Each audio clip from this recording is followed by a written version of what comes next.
अशूच है। अब मोदी परिवार से आप सारे गिले शिकवे मिटाना चाहती हैं। नहीं, मतलब आपका ये फैसला मुझे मंजूर है, लेकिन बाप। मैं जानती हूँ दिकरा, आज तक मेरे जीवन का एक ही मकसद था, मोदी परिवार से बदला लेना। लेकिन अब मैं समझ गई हूँ कि ये लड़ाई झगड़ा द्वेष ये सब परायों से किया जाता है, अपनों के साथ नहीं।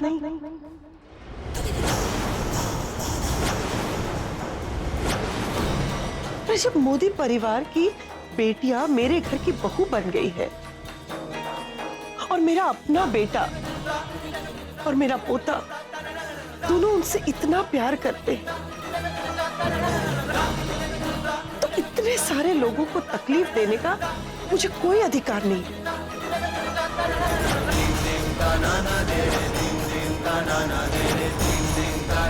खैर छोड़ो, जब नफरत की पट्टी आंखों से हट जाती है तब इंसान को समझ में आता है कि कौन अपना है और कौन परा है। माँ, आज मैं बहुत खुश हूं। मैं जानता हूं कि मेरी माँ जो सारी दुनिया को रुला सकती है, वो अपनी गलती स्वीकार करके सबका दिल जीत भी सकती है। क्योंकि माँ, आप जितनी बाहर से कड़क दिखती है ना, अंदर से उतनी नरम। और ये आपने सबको दिखा दिया।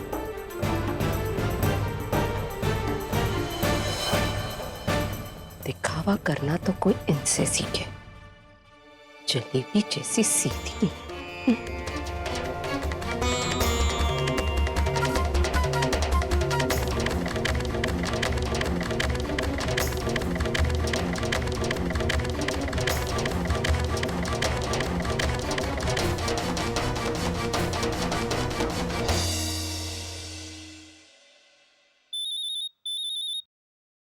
मामी जी का फोन।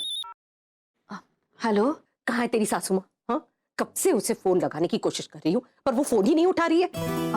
माँ जी तो यहीं गई होगी घर पे, पर क्या बात है? वहाँ सब कुछ ठीक तो है ना?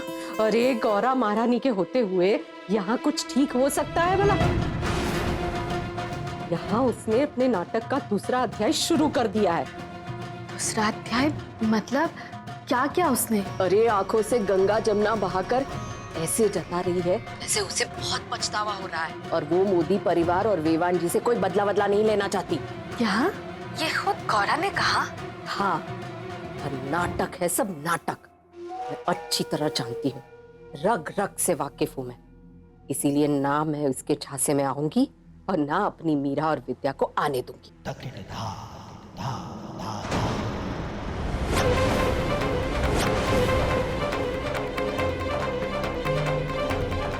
मैं यहाँ सब संभाल लूंगी, तो चिंता मत कर। मैं फोन रखती हूँ, बाद में बात करती हूँ। जय श्री कृष्ण। ठीक है, जय श्री कृष्ण। मुझे माँ जी से बात करनी होगी।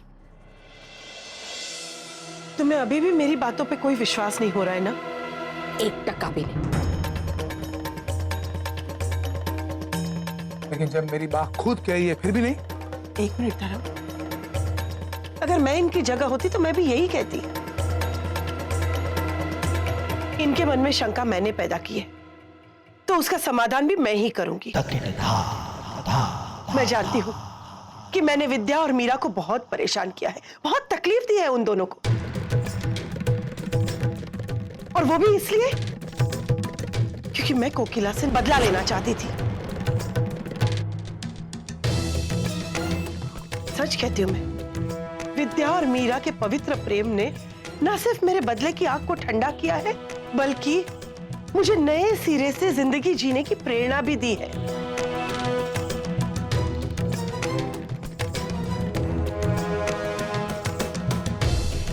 आपको अभी भी मेरी बात पे विश्वास नहीं होता? ठीक है,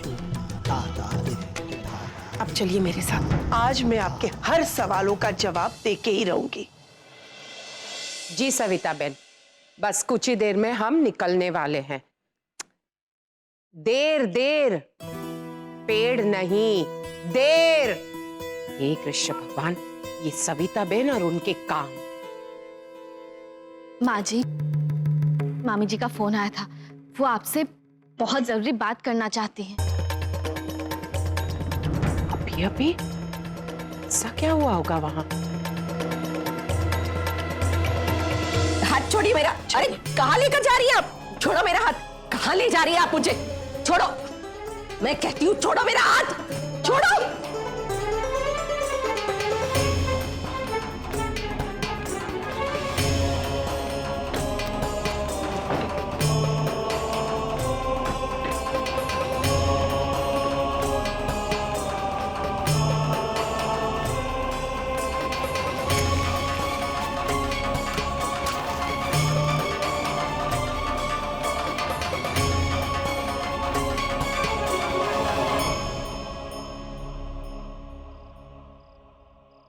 यह है मेरा भाई करुणेश,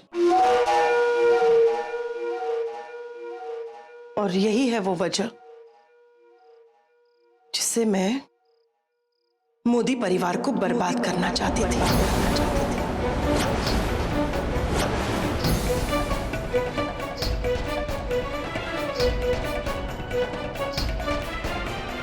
लेकिन अब इन दोनों बच्चियों के साथ सूर्यवंशी का नाम जुड़ा है।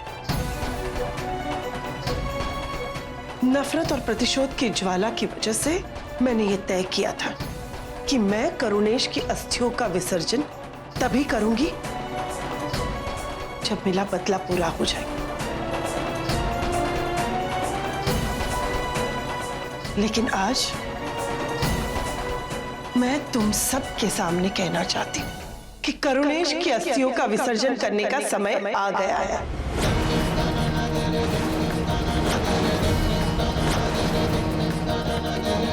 अब समय आ गया है करुणेश को मुक्ति देकर बदले की भावना से मुक्ति पाने का।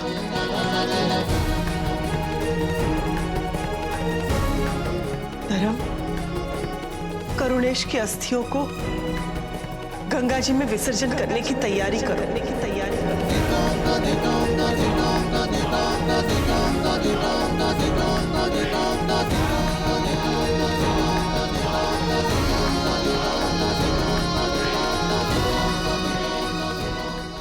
मुझे लगता है गोपी बहू कि यदि उर्मिला बेन ने कहा है कि वो स्थिति संभाल लेगी फिलहाल, तो हमें धैर्य रखना चाहिए। लेकिन माँ जी, चिंता मत करो गोपी बहू, बस थोड़ी प्रतीक्षा करो।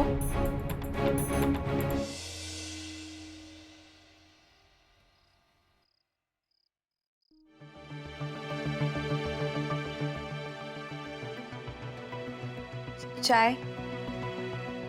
अरे हाँ, और तू बैठ। अरे बैठ। देखा सब कैसे अपने आप ठीक हो गया। मैंने कहा था ना, मेरी माँ अंदर से एकदम मोम है, मोम। अब जब सबको पता चल गया कि मेरी माँ कैसी है, हम सब हंसते खेलते परिवार की तरह एक साथ रह सकते हैं। श्रवण और विद्या भी खुश रह सकते हैं, और साथ में हम दोनों भी। हाँ? हाँ। और तू एकदम टेंशन फ्री हो जा। तेरे और मेरे बीच में कोई नहीं आ सकता।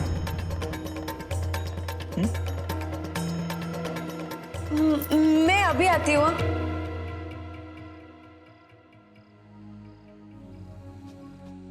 गॉड, बाची को तो मैंने हरा दिया, लेकिन अब मैं धर्म जी का क्या करूं?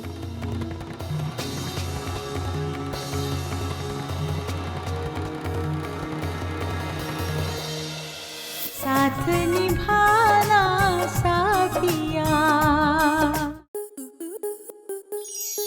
आपके मनोरंजन पर अब नहीं लगेगा कोई ब्रेक। स्टार प्लस के बेहतरीन शोज देखने के लिए लाइक, शेयर और सब्सक्राइब करें स्टार प्लस यूट्यूब पेज को।